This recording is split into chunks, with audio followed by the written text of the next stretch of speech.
नमस्कार, आप देख रहे हैं कैपिटल न्यूज और मैं हूं आपके साथ प्रीति भारद्वाज। पलामू जिले के समाहरणालय सभागार में आयोजित जिला विकास समन्वय एवं निगरानी समिति दिशा की बैठक हुई। बैठक विकास योजनाओं की समीक्षा के साथ साथ जवाबदेही, पारदर्शिता और तत्परता पर केंद्रित रही। बैठक की अध्यक्षता पलामू सांसद विष्णु दयाल राम ने की। वित्त मंत्री राधा कृष्ण किशोर भी मौजूद रहे। सांसद ने जिले के पदाधिकारियों से अपेक्षा जताई कि वे योजनाओं को सिर्फ फाइलों तक सीमित न रखें, बल्कि इनका वास्तविक लाभ जनता तक पहुंचे। उन्होंने खास तौर पर जल कल्याणकारी योजनाओं के सोशल इम्पैक्ट और सोशल ऑडिट की जरूरत पे जोर दिया, जिससे योजनाएं धरातल पर उतर सके और भ्रष्टाचार पर भी अंकुश लग सके। वित्त मंत्री राधा कृष्ण किशोर ने डीएमएफटी फंड के नियम अनुसार खर्च और जन प्रतिनिधियों की भागीदारी सुनिश्चित करने की बात कही है। बैठक में मनरेगा के तहत पलामू के खराब प्रदर्शन पर भी गंभीर चिंता जताई गई। राज्य में पलामू 14वें स्थान पर है, जो कि बेहद चिंताजनक है। संसद ने धीमी प्रगति वाले प्रखंडों पे कार्रवाई की चेतावनी दी है और यह स्पष्ट संकेत है कि अब प्रदर्शन आधारित जवाबदेही तय होगी। सांसद आदर्श ग्राम योजना को लेकर भी अधिकारियों से गंभीरता की अपेक्षा जताई गई। बैठक में सांसद ने हिंदुस्तान कंस्ट्रक्शन लिमिटेड के खिलाफ नाराजगी व्यक्त की और कहा कि इस कंपनी ने वर्षों से अधूरी सड़कें छोड़ दी है।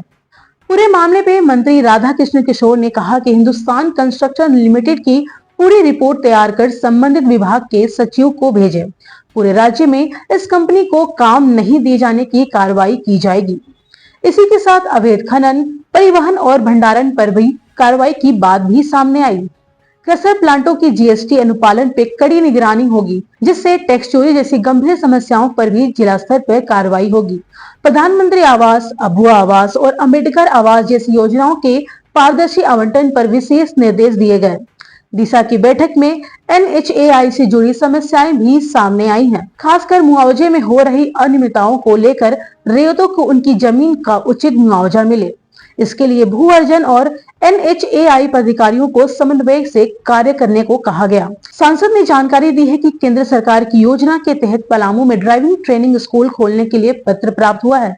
इसके लिए जमीन चिन्हित करने की प्रक्रिया तेज करने की बात कही गई है।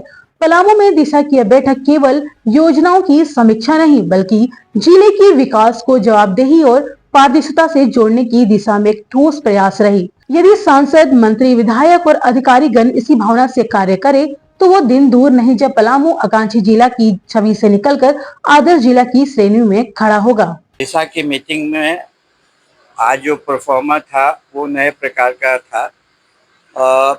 भारत सरकार ने 35 मंत्रालयों से संबंधित 96 योजनाओं को चिन्हित किया है और जिसकी समीक्षा इस दिशा की मीटिंग में होनी चाहिए। तो हम लोगों ने उन 96 योजनाओं की समीक्षा करने का कार्य किया और योजनाओं में जहां पर कमी पाई गई उस ओर जिला प्रशासन या संबंधित पदाधिकारी का ध्यान आकृष्ट कराया गया और अनुपालन प्रतिवेदन के बारे में कहा गया कि उसको नेक्स्ट टाइम उससे स्टार्ट करके और योजनाओं को बाद में लेकर के इस प्रकार से समीक्षा की जाएगी।